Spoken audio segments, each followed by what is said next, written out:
ठारे सत्य साई बाबा अनेस्पतम जन्म जयंती दिवस पालित। गंजाम जिला धराकोट बड़दाण्ड ठारे साई बाबा अनेस्पतम जन्म जयंती दिवस महा आडंबर पालित हो जाइछि। नगर कीर्तन षोडश उपचार पूजा ओमकार सकाळ समय कार्यमान अनुष्ठित होइथिला।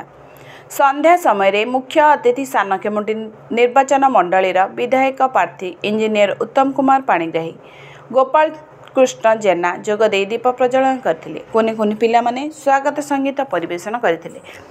गोपाल कृष्ण जेना साई बाबा उपरे प्रवचन देइथिले। परे परे साई बाबा जन्मोत्सव पालन करा जायथिला। आरती करा जाय कार्यक्रम को समाप्त करा जायथिला। विभिन्न स्थानरू बहु भक्त माने उपस्थित थिले। एही कार्यक्रम को गौरचंद्र दास, प्रभाकर मुनि, घन गौड़, शिव महांती, गीतांजलि गौड़ एवं धराकोट ग्रामवासी माने सहयोग करथिले। ब्यूरो रिपोर्ट स्वतंत्र टीवी।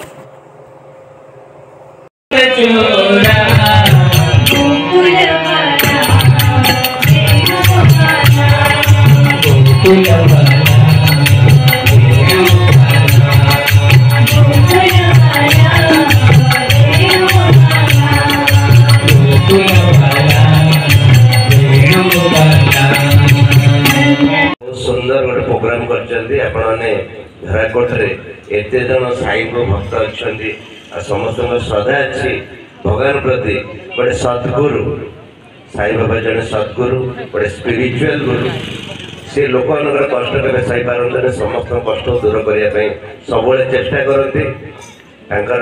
भारत भारत प्रत्येक जगह बहुत आश्रम अच्छा बहुत लोग उपकृत होती। हार्ट हॉस्पिटल अच्छी बहुत आई हॉस्पिटल अच्छी बहुत गुड़ा बहुत शुणे मुझे जितने जाइए बहुत छोट पिला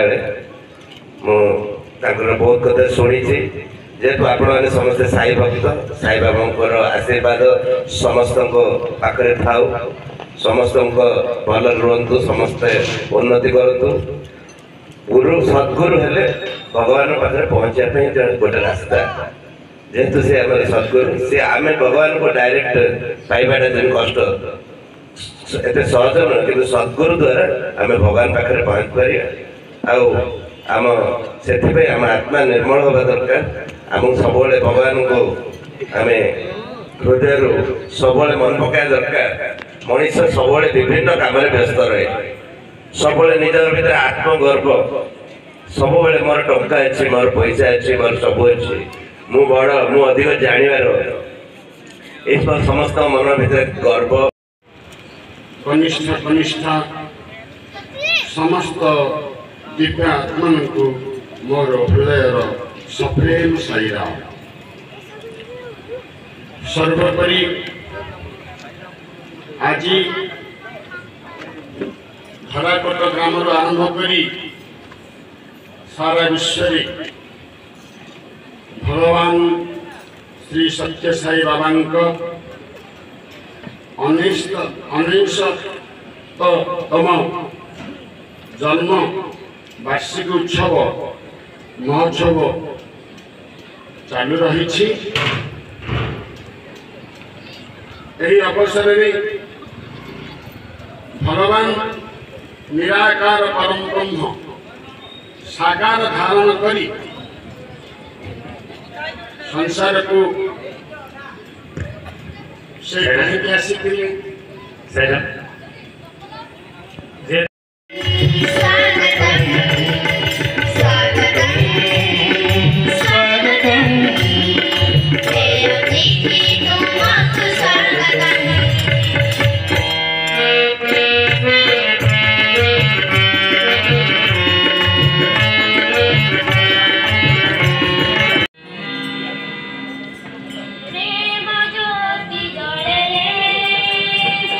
Yeah.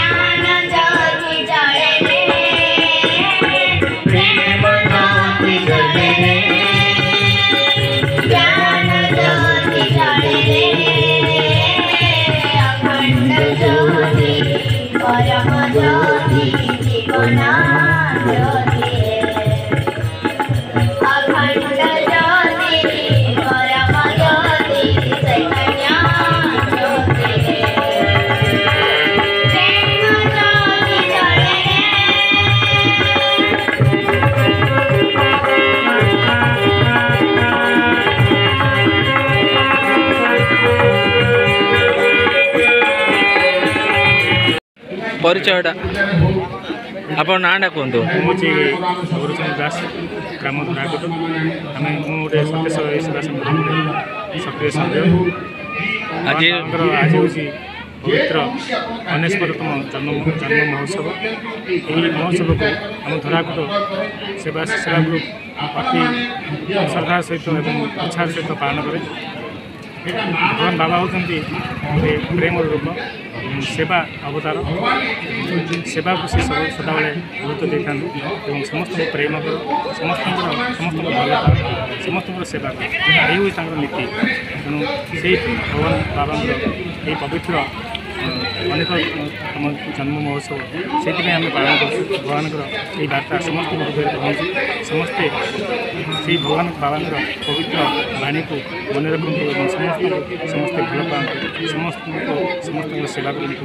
ଯେମିତି ପରୋପକାର ପାପାୟ ପରକୁ ଆଘାତ ଦେଲେ ଆମେ ପାପ ବୋଲି ବିବେଚନା କରିବା ଏବଂ ପରକୁ ଯଦି ଆମେ ଯଦି ସାହାଯ୍ୟ କରିବା ତାହେଲେ ସେ କଥା ହିଁ ପୁଣ୍ୟ ବୋଲି ବାବା ସଦାବେଳେ କହିଥାନ୍ତି।